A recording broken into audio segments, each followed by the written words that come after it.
Jerry Jones. I love Jerry Jones. Who doesn't love Jerry Jones? I kind of want Jerry Jones to live forever. No, I mean, think about it for a second. I mean, there's so many different layers to Jerry Jones. Like, Jerry Jones got away with, remember the pictures of the ladies all over Jerry Jones, Jerry Jones all over them? Teflon. Survives it, right? Jerry Jones pretty obviously tampering with the folks in St. Louis to get the building built out here. He's the one who got the Rams all hot and bothered about building a dome out here. Like, we talk about tampering and things like he got a team to move from St. Louis. And then the owner of the team had to write a check. What was the check for? Like $750 million last year? I got it. I'll cover you guys, right? Like, Jerry Jones got that whole thing started. He's amazing. That building, which is kind of cool but kind of hard to watch a game because the screen's so big, whatever, was like $1 billion. It's in the worst location possible. It's in the middle of nowhere. With everybody else trying to move their new building as close to civilization as possible, Jerry Jones is like, nope, do it where it's cheap. Out in the middle of nowhere. Jerry's amazing. Plus, he does like the local, the weekly radio thing, and it's always something entertaining. Well, last week was like, well, I got to tell you, 1 + 1, I can convince you it's 3. Huh? So here's the latest from Jerry Jones on Dak Prescott's thumb injury. We won't be putting him on IR, which means that we want him to be a consideration for playing within the next 4 games. We will not put him on IR. The other thing is that we feel very good after surgery, after listening to the medical people, that Dak has a real chance to be back out there throwing the ball pretty quick. So you think the timeline is closer to the 4-game timeline or the 6 to 8? As good as I know how to give, only, as you know, in medical, nobody knows those timelines good. But if we thought he wasn't going to be ready to go for 4 games, until after 4 games, we would put him on IR. We're not doing that. We think he can come in and play, so we don't want to not have him out there practicing. We want him getting prepared, and we'll see how he handles this thing, how it heals, mainly how he can, his strength, how he can grip the ball, what his status is. But that's not being an optimist. The proof is that we got a good surgery, got good technique, and feel better about it than we did Sunday night. I've got that good surgery and good technique. Excuse me? I have no idea what that means. It's like, wait, what is that? Mr. Miyagi is going into their locker room on a day. Right.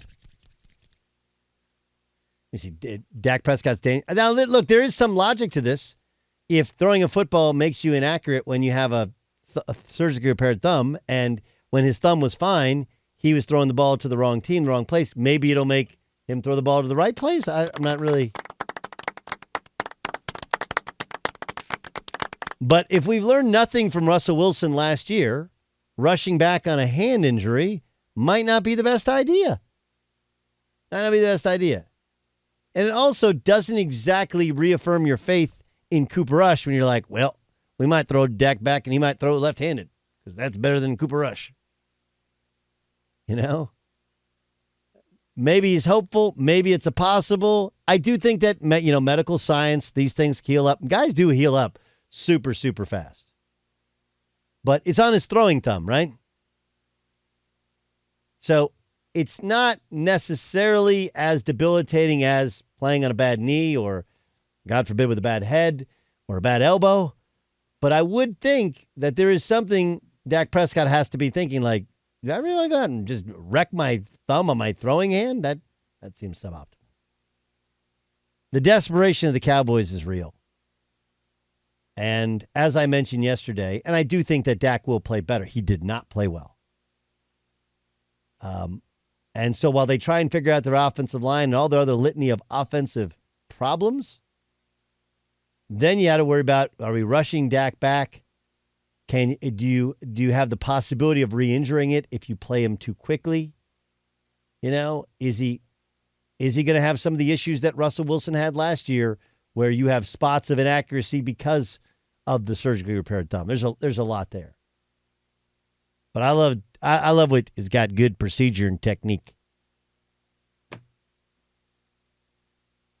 These are one of those, like, in successive weeks, he went from telling us 1 + 1 can equal 3 to the technique used on Dak Prescott's thumb. That's going to be the difference. Jerry Jones, ladies and gentlemen. That's what I'd say. These Jerry Jones cuts are so good. Please don't ever die. He's enough of a football guy to say he's a football guy. Every year we hype him up. Every year we're like, well, Jerry's going to die soon, so he wants to win before he dies. By the way, they all are going to die at some point. They all want to win. But for some reason, Jerry, maybe it's because he's closer to kicking the bucket. I don't know. But I don't want Jerry to ever die. I love this thing. I love the entertainment value of it. The hype, hey, you guys don't know, maybe this thumb, magic thumb, Miyagi's son, rub the hands together, good technique. Not saying he couldn't be back and forth weeks, but he can be back in 4 weeks. Last guy I remember being rushed back from a procedure, Aaron Rodgers, remember he got rushed back from a collarbone. You guys go collarbone or clavicle? Hard call. I know it's the same thing. I'm just saying some people go clavicle. Some people go collarbone. What did Adams hurt last night? Jamal Adams. It was the quad, right? That was confusing, Dan. Could you back me up on this? All the insiders last night were saying that it was a bad quad injury, right? And then today it's become a knee injury. So which one is it? I think it's probably the point where maybe the quad connects to the knee, don't you think? Like where the muscle is. Oh, okay. So they're both right. Yeah, I mean, it's supposed to be a serious knee injury. So what's the Chow? Dr. Chow guy? Yeah. He said possible ACL. That was his thing. But the quad tendon is like where the quad connects at the top of the knee. The ACL is in the middle of the knee. I mean, again, I'm not sitting here and I'm a doctor. I actually tore my ACL, so I had the whole anatomy of it. Right? Anatomy of it. But the ACL connects kind of to the hamstring in the back. Right? There's a little connector there that all comes through into kind of the middle of the knee. The quad doesn't. So when I hear quad and then I hear possible ACL, that means that means not good. Not good. And even though Adams isn't as good, he was a hell of a play, by the way, when he got hurt.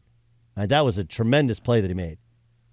Even though he hasn't been as good as the first-round picks and the money that they've given to him, he's still, because of how much he makes, like there's a massive drop-off if he's not there. He's still a good player.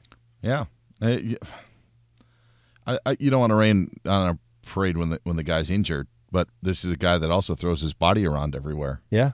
And so there's the question not only about the trade, but then when you do the trade and you give as much up as they did, you kind of have to sign the guy to the contract. And now you do, and 1/2 into the first game of the season, and he's lost. Again, it really stinks for him, but it's are we shocked that Dak got hurt with that offensive line? No, but this is the real discussion that you have to have about Lamar Jackson. Right? I hear all these people like, well, you just got to give him why would you have to give him the guaranteed money? And this has nothing to do with, the playoffs or the ceiling or whatever. I don't think whether their offense looked good, didn't look good. Why would you give him 5 years guaranteed? You wouldn't. And Jamal Adams, and I know he throws his body into people, whereas Lamar is trying to avoid people, but it's still the same sort of ideal, which you're in an incredibly violent sport and you put yourself in harm's way more so than other people playing the exact same sport. The likelihood of injury is gigantic.